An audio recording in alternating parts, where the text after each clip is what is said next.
गणनायकाय गणदैवताय गणाध्यक्षाय धीमहि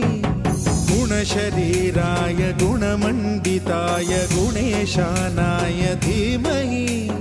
गुणातीताय गुणाधीशाय गुणप्रविष्टाय धीमहि